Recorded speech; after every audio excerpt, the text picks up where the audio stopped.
저는 이갑순이고요. 56년생입니다. 네, 56년생 만 70세죠. 이덕근이라고 합니다. 지금은 다들 이제 일을 안 하시고 계신 상태인가요? 네. 선생님도. 예. 다들 이제 일을 그만두신 지는 몇 년 정도 되셨어요? 한 15년 가까이 됐어요. 소소하게 뭐 한 몇 달씩 간단하게 하고 뭐 또 손자도 봐주고 뭐 간단하게는 어떤 일 좀 하시는 거예요? 집에서 이제 예를 들어서 부업이라든가 이런 걸 간단하게 한 몇 달씩 요 정도는 했죠. 2011년도에 정년퇴직을 했고요. 네. 그 이후에도 사람들을 좀 만나기 위해서 봉사활동도 좀 하고 노인 일자리 같은 그런 일들도 좀 하고 이렇게 뭔가는 계속 하고 있습니다. 옛날에 시험 감독도 좀 했고 최근에는 아동들 한자를 가르치는 거 그것도 하고 이렇게 했습니다. 계속 뭔가는 움직이고 하고 있습니다. 저는 사업을 했어요. 큰 뭐 도매업이라 할까요? 화장품에 관한 뭐 도매업도 10년 이상 했고요. 그 외에 이제 소매도 좀 하고 그랬어요. 지방에서 서울로 옮기면서 그만두게 됐어요. 그럼 15년 전에 옮겨보신 거예요? 예, 예. 애들이 이제 서울에 다 살고 있고 하니까 남편이 또 퇴직해가지고 크게 뭐 지방에서 있을 필요가 없더라고요. 그래서 서울로 옮기면서 아이들도 좀 결혼하기 전에 이제 같이 있고 하려고 이제 옮긴 거죠. 옮기면서도 서울에서도 하실 수 있었는 거 아니에요? 가게를 한다는 것도 쉽지가 않더라고요. 그래서 제가 뭐 간단하게 뭐 일자리가 있으면 한 두서너 달 다닐 수 있는데 또 알바할 수 있는데 요런 데는 했죠. 시간 나는 대로. 애들 밥도 챙겨줘야 되고 뭐 빨래 집안일도 많더라고요. 그런 것도 좀 하고 이러다 보니까 시간이 그렇게 빨리 갔네요. 몇 년. 그럼 이사하시는 거는 아이들도 다 서울에 살다 보니까 네. 지방에 있을 이유가 없어서 그냥 올라오신 거예요? 그렇죠. 아이들 이제 공부도 다 마치고 결혼도 시키고 그랬죠.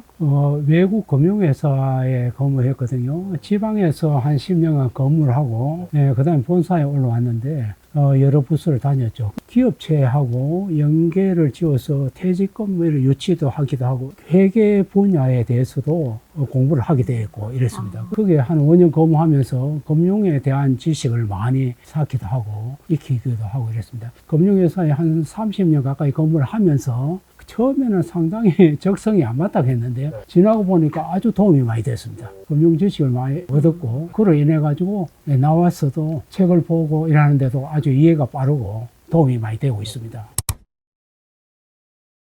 연륜도 좀 많고 직책도 좀 높아지니까 본인의 결제로 해서 나가는 돈이 하루에도 많아요.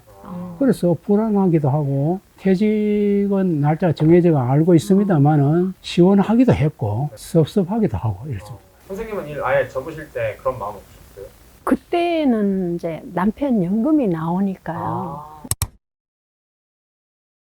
완벽하게 했다기는 보다는 아까 말씀드렸다시피 자산을 모으기 위해서 준비를 많이 했죠. 쉽게 말해가지고 자산은 나에게 돈을 두르는 게 자산이고 부채는 내 통장에서 돈이 나가는 거 그러잖아요. 자산을 모으는 쪽으로 항상 준비를 해왔습니다. 부모님이 어릴 때 아주 산 그 부동산을 사기도 하고 이런 거 몇 번 봤어요. 그런데 그게 나중에 좋은 자산이 돼가지고 많은 수익이 되고 이런 걸 많이 봤어요. 그래서 사거나 말거나 기회가 오면 사도록 이렇게 했습니다. 월급이 그렇게 많지 않는데도 불구하고 그때 살 때는 중요한 자산이 아니었는데 세월이 갈수록 자산이 뭐 인플레이가 당연히 자본주의 쪽에서는 인플레이가 되기 때문에 물가가 오르게 돼 있잖아요. 이것도 물가는 오르는데 급여는 안 오르는 그런 현상이 있습니다. 예, 그래서 자산을 모으기를 잘했다 이런 생각을 합니다. 남편은 그때 고모 생활을 하니까 뭐 돈이 얼마 안 되잖아요. 그래 이제 노후 대비를 남편 거로는 하려고 이제 생활비 이외에는 안 썼어요. 퇴직금하고 이제 그거로 이제 노후 대비 하려고 하고 제가 벌어서 아이들 공부시키고 집장만 하고 그런 거예요. 그 이제 생활비는 남편 돈에서 예를 들어서 이제 그 당시는 뭐 남편 200 뭐 이쪽 저쪽이었어요. 월급이. 그럼 보너스나 타야 조금 뭐 한 2, 300 대가 뭐 그랬는데 본인 또 뭐 용돈 좀 챙기고 이러면 돈이 얼마 안 됐어요. 그러니까 제가 사업을 하면서 그거로 이제 아이들 공부시키면서 조금씩 모아가지고 돈이 이제 1,000만 원, 2,000만 원 이렇게 모으다 보니까 한 3,000만 원 이 정도 되면은 제가 대출을, 그 당시엔 대출하기가 좀 쉬웠어요. 그래도 담보 대출 이런 게. 근데 지금 힘들잖아요. 그 당시에 그렇게 해가지고 이제 예를 들어서 뭐 1억짜리 같으면 막 3천만 원 계약 걸고 담보 대출해서 집을 사고 거기서 또 이제 생활을 하면서 그 집이 좀 집값이 조금 올라서 조금 더 큰 평수로 옮겨도 되겠다 싶으면은 그런 식으로 이제 뭐 살아나온 거죠, 생활을. 가게를 그만두고 이제 서울로 올라와서 자리를 잡을 때 집을 이제 문제가 되잖아요. 그 집을 원래는 사갖고 왔는데 아이들이 이제 결혼을 하고 이러다 보니까 너무 평수가 작아서 좀 늘려야 되겠다 싶은 생각이 들어서 제가 부동산을 열심히 공부를 했어요. 제가 이제 이사를 계속 다닌 거예요. 이 평수에 이제 한 2, 3억짜리면은 그 집을 담보로 해서 대출을 해가지고 한 5억짜리로 옮기는 거예요. 그 3년 이상 살아야 되잖아요. 그래, 한 3년 살다가 또 옮기는 거예요. 한 8억짜리. 제가 사업하는 것보다 더 나았더라고요. 제가 머리를 썼는 게.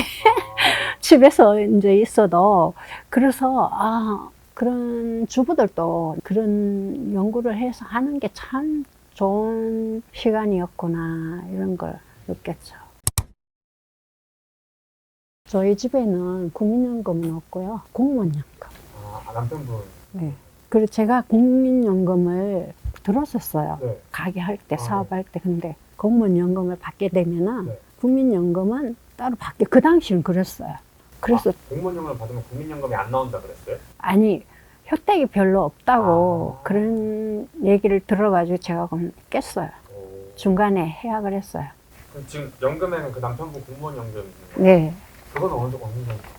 지금 한 뭐 300 뭐 초 중반은 안 되고 뭐 그럼 연금을 수령한 지는 그러면 한 10몇 년 되신 거예요? 20년 넘죠.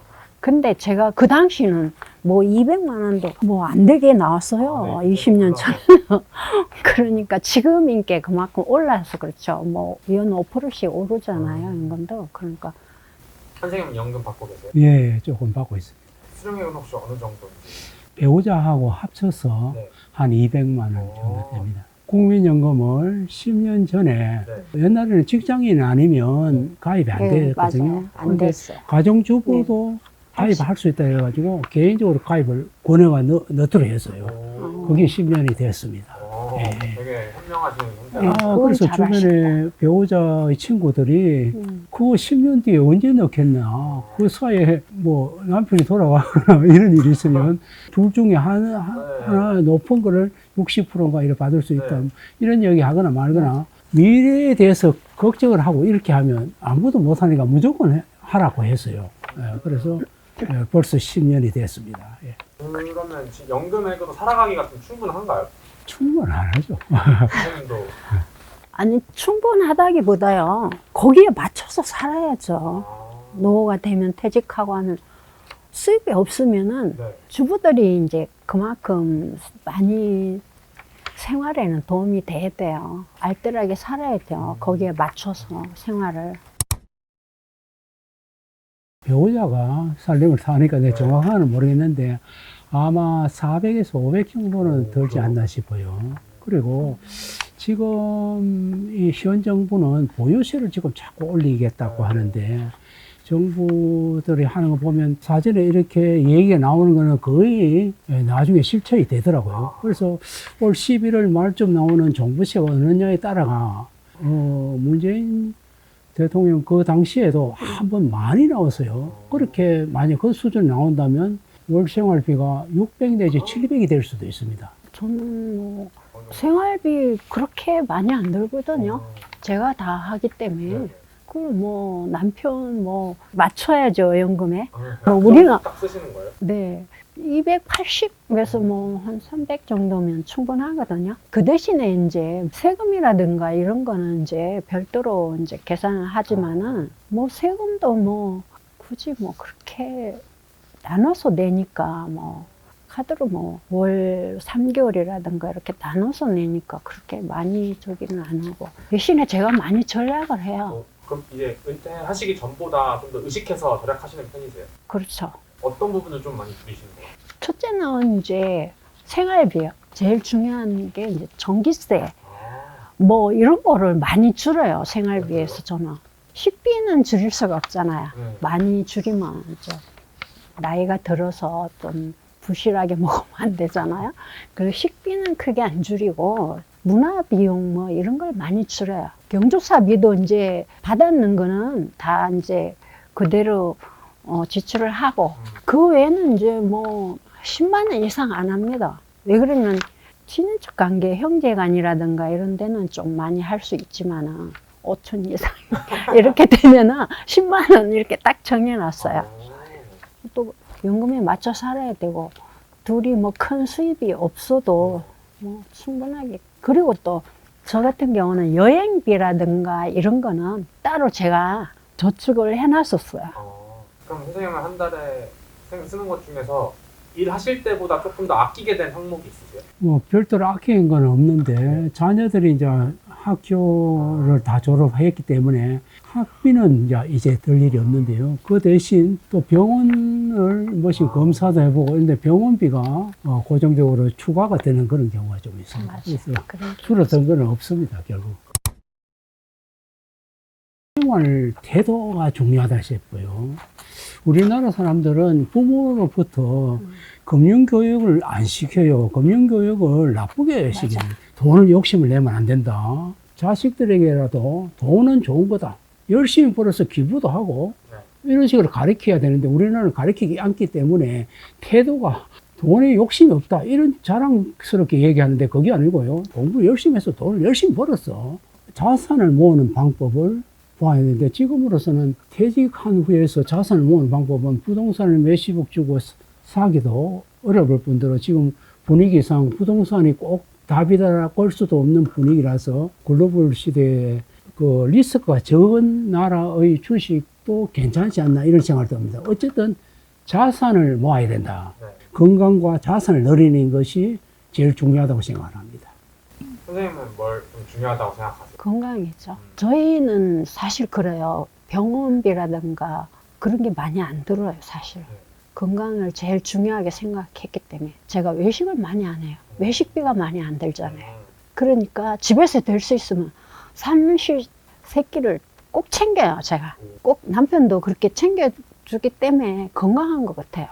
외식을 많이 안 하고, 그리고 자기가 좋아하는 거, 굳이 뭐 비싼 거 아니래도 본인이 좋아하는 거 있잖아요. 그런 거를 이제 많이 챙겨주는 편이고, 저도 제가 될 수 있으면은 영양제라든가 이런 거는 꼭 챙겨요. 다른 건 안 챙겨도.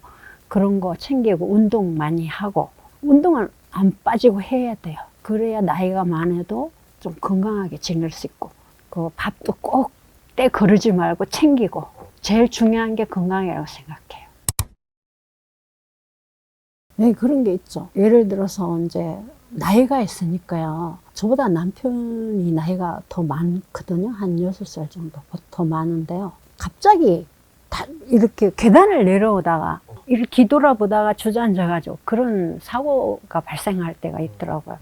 그리고 응급실로 가서 수술을 받게 되고 그러니까 큰 돈이 들어가잖아요. 그런 게 이제 조금 문제가 되더라고요. 나이가 드니까. 그래서 항상 저는 나이 들면 몸 조심을 하고 항상 어디 가도 서둘지 말고 천천히.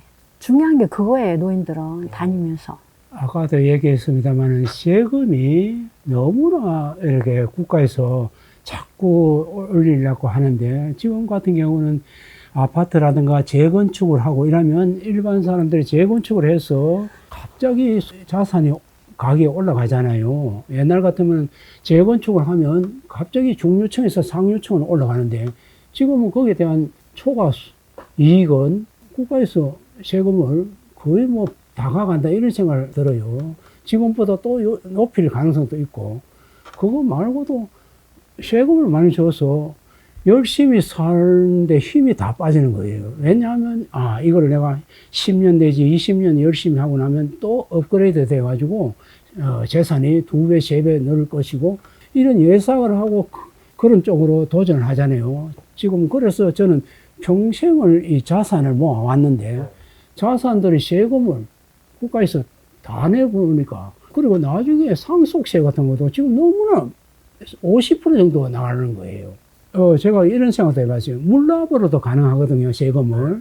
자산이 한 6, 7군데가 있으면 재산세 50%를 못 내면 어느 물건을 대신 해도 되는데, 물건이 돈 안 되는 건 안 받아줘요. 돈 떼는 것만 받는 거예요. 쉽게 말해 지방에 큰 산이 몇만 평이 있어도 이런 건 안 받아줘요. 그러면 이 금융지식이 없는 자녀들이 만약에 상속세를 몇십억을 내야 될 것 같으면 서울에 있는 아파트를 가지고 있으면 자꾸 올라가거든요. 어느 나라든 간에 수도는 집중적으로 발전을 시켜요. 왜냐하면 외국인들이 오면 첫 얼굴이니까. 그런 걸 가지고 자녀들이 금융지식이 없으면 할 수 없이 두고 있으면 자꾸 이 열매가 열릴 아파트를 팔아가지고 세금을 내는 이런 형태가 있습니다. 그래서 옛날에 비해서는 자산을 많이 가지고 있어도 세금을 뭐 거의 다 낸다고 생각했을 때 허탈하고 저 도전 정신이 많이 힘이 빠지죠. 은퇴를 준비하시는 분들은요, 노후 준비를 꼭 당부하고 싶어요. 지금은 자녀들이 부모를 책임을 많이 안 지잖아요. 본인들이 지금 자기 노후를 준비를 해야 돼요. 퇴직하셔가지고 무슨 사업을 한다든가 뭐 이런 꿈을 갖지 마시고 노후 준비를 철저하게 하셨으면 좋겠다는 그런 생각을 가지고 있고요. 재건축을 해가지고 제가 이제 지금 양재동 살다가 지금 강동구로 옮겼거든요. 그 3년을 살아야 된다고 그래요. 근데 사실 이제 그 초과 이익 대비해서 그런 건 안 물었어요. 그 바로 이제 그 직전에 그걸 했기 때문에. 그런데 사실 저는 5월 달까지 뭐 집을 이제 팔아라 이런 식으로 얘기를 하시길래 정리를 다 했어요. 왜 그러냐면은 세금이 뭐 말도 못 하겠더라고요. 그러면은 제가 지금까지 고생해가지고 아이들한테라도 상속이라도 뭐 이렇게 하면은 세금이 상속세가 너무 많이 나오잖아요. 그런데 그거에 대해서도 뭐 부담도 되고 아이들도 자기네 살기 바쁜데 그런 거 도로 부담되겠더라고요. 큰 도움이 안 되겠더라고요. 그래가지고 저는 미리 정리를 다 했어요. 억울하거나 그러진 않으셨어요? 그런 건 없었어요. 지금 나이가 들어서 제일 중요한 게 뭐냐면요. 난 나이 들어서 몰라 이러고 그냥 손 놓고 있으면 애들이 바빠 죽겠는데 지금 자녀들이 뭐 그런 거 쫓아다니면서 부모 그거는 안 됩니다. 남편들도 뭐 그런 거에 대해서 크게 신경 안 쓰거든요. 지금 뭐 나이가 드니까 뭐 편하려고 하고 뭐 이렇게 생각하기 때문에 주부님들이 조금 신경 써가지고 빨리빨리 대처를 해야 돼요.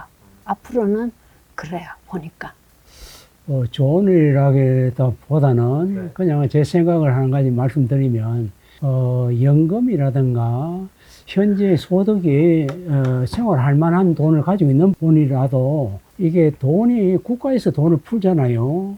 풀면 통화 창출이라고 해서 돈이 예를 들어 한국은행에서라든가 국가에서 10억을 정부에서 풀면 그 돈이 100억이 되기도 하고 1000억이 되기도 해요. 대출을 해주고, 은행 같은 경우에는 지급 준비율을 10%만 남기고는 또 대출되고, 10%를 또 그 사람이 갚으면 또 다른 은행에서 또 하게 되면 돈이 국가에서 10억이 나왔지만은 돌고 있는 돈은 100억, 200억이 됩니다. 지금은 3%, 4% 물가 상승이 한다니까. 연금을 많이 받는 사람이라든가 월급이 많이 받는 사람들도 똑같은 줄 알고, 그냥 이렇게 쓰다가는 누구나 다 물가가 이렇게 오르고 짐바브웨나 뭐 여러 나라들 형편없이 올라가잖아요. 하이퍼 인플레이션이라든가 이런 게 독일이라든가 이런 것처럼 급격하게 일어날 수 있는데 우리나라도 뭐 그 정도는 아니겠지만은 어느 누가 전문가가 하는 얘기는 지금 현 시대는 아무도 상상도 못할 일들이 갑자기 생긴다는 거예요. 그것처럼 그렇게 될 때를 대비해서 나름대로 아까처럼 자산을 늘리는 방법이 있고요. 달러는 기축통화라고 해가지고 어느 나라 가도 돈을 받아주잖아요. 그 다음에 제2의 기축통화라고 하는 거, 뭐 일본 돈이라든가 중국 돈이라든가 유로화라든가 이런 거는 어느 정도 받아주는 데가 있어요. 중국도 자기들하고 통하는 데는 받아줘요. 근데 한국 돈은 어디 들고 가면 받아주는 나라가 없어요.